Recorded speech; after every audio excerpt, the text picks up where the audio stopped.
Electricity. Such a fickle thing. Honestly. It's currents and wires and sparks. A phenomenon so commonplace, even Mother Nature flaunts her majesty over it.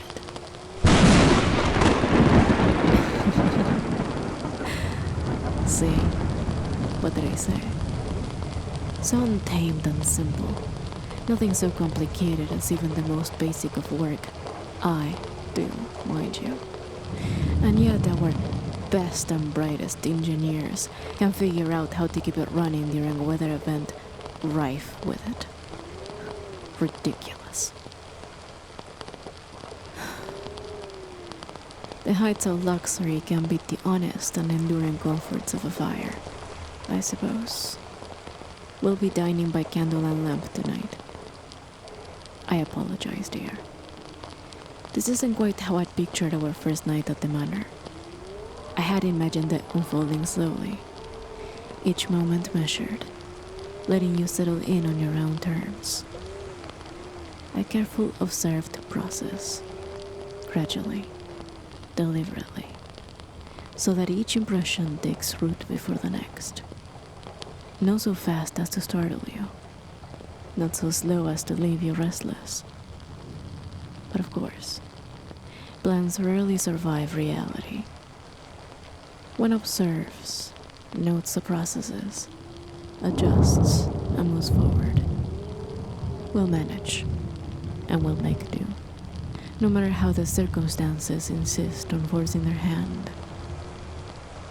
I'm sorry I couldn't get away from the lab to see your initial impressions of your new residence. But how are you feeling in your first week here?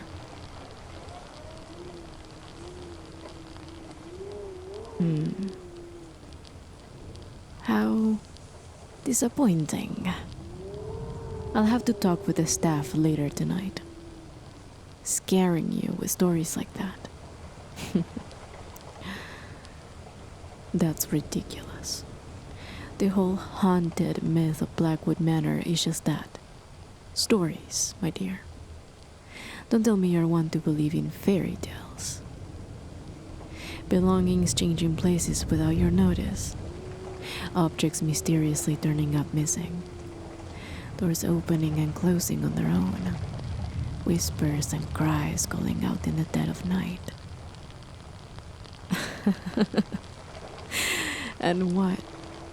Something hidden in the shadowy recesses of your room, silently watching, listening, waiting. Why? That's just silly, isn't it?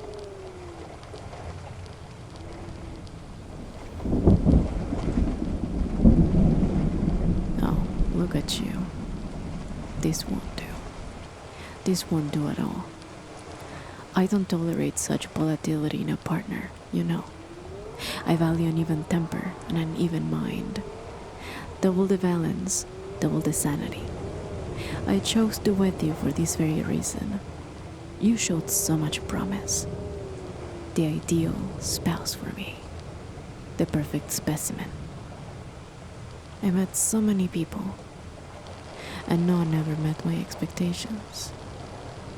They always ended up disappointing me. You don't want to disappoint me now, do you?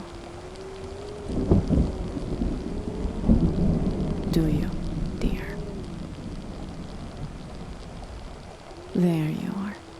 See? Nothing to worry about. You can trust this house. You can trust me. Don't go believing in ghosts and ghouls and the like. I assure you, there's always a sound and logical explanation for everything. Your moving items are most assuredly just the product of consistent, idle usage. So common as to requiring no thought when picking them up or placing them down. And your missing items have certainly just been tidied up and put away. A quick word with the maid or butler will turn up the vanished objects. Those opening and closing doors, those footsteps and murmuring voices are just to help, dear. Relax.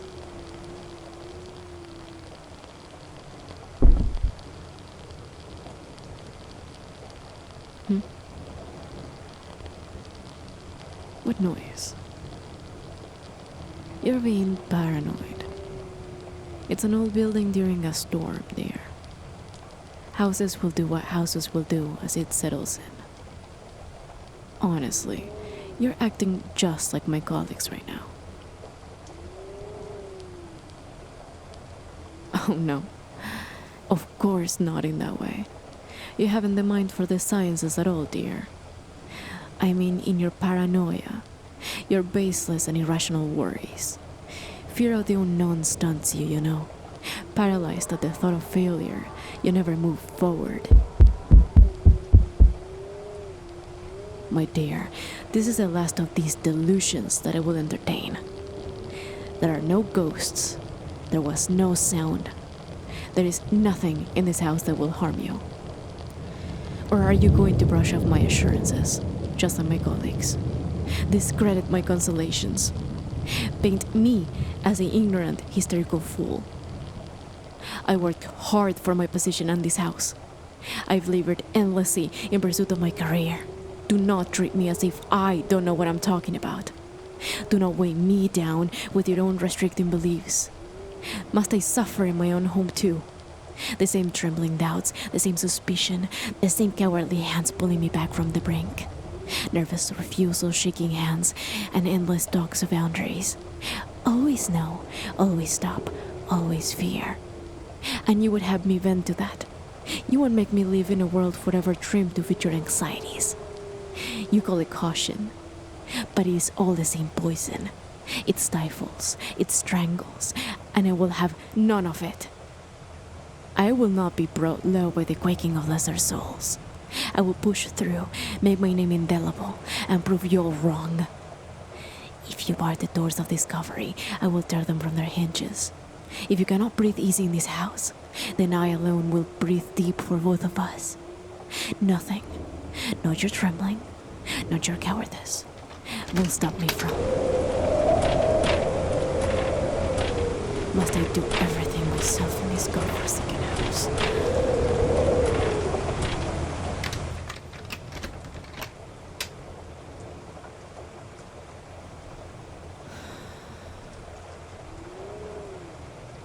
Mother Nature does have a flair for the dramatics. Honestly, those butlers, what do we even pay them for? They can't even properly secure the windows. I certainly hope they aren't as lax when maintaining the locks of the house. That won't do. That simply will not do. Speaking of, dear, did the staff have the chance to go over with you the, more particular rules of the house? Of course not. Well, no wonder you're so jumpy. They've sequestered you to a few rooms of the manor, filled your head with childish stories, all in a strange, unfamiliar environment. And we expect you to feel at ease with no explanation. As inadequate as their instruction may have been, at least they got the most important details out of the way. The first of what they told you is true. You're free to decorate the house as much or as little, and in any fashion that you wish. I do not care for the aesthetics of a home, only the people within it. So long as you're here, I couldn't want for anything more. However, the east wing of the house is under construction. Nothing in that section is to be moved or touched. I like everything exactly where they belong, especially when they belong to me. Plus, we wouldn't want you getting hurt, would we now? The second, they also captured fairly well. The entirety of the lands of the property are yours to explore. You may take walks at your leisure, build what you like, or even hunt if it interests you. Though I must warn you, never go out at night. There live in the woods surrounding Blackwood Manor a bustling population of creatures. They tend to roam in packs, and it's very likely that you'll see a whole flock of scavengers circling areas of the land. or even catch the occasional odor of a decomposing carcass. Pay no mind. It's only nature, dear.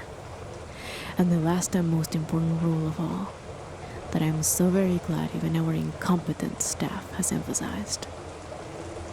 You must never, ever, under any circumstances, open the doors to my spare study. Do you hear me, my dear? Come closer. Never, ever. I have no need nor love for a disobedient partner. There are things, delicate, dangerous things, within my study that may cause you harm. I allow you your freedoms. I allow you your frivolities. I will never allow disobedience.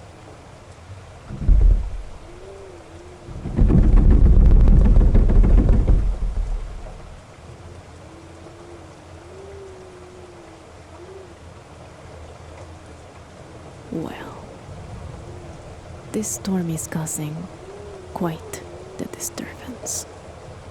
Mother Nature does have impeccable timing. The spare study is my work away from work, right above the dining room, dear. I'm certain the rattling of the house has upset some of my materials. Please excuse me while I straighten things out. Put them in their place.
That's certainly the last time I ever step away from the study for too long. Oh, it's nothing.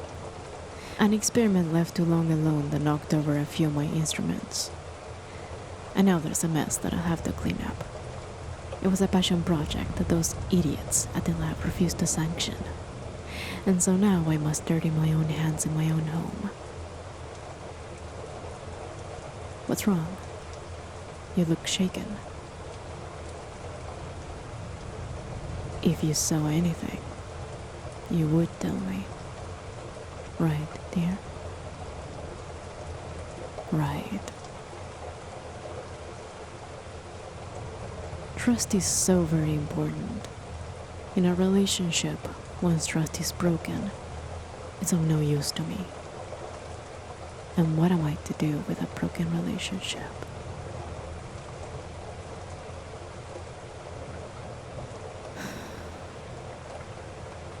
I think the storm has put us all out of sorts. Why don't you retire for the evening, dear? Collect your wits, calm your mind. Perhaps we can pick this up tomorrow. Right then. Good night, my dear.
dear. Seems you have found the other failures. I had such high hopes. And yet, here we have another disappointment.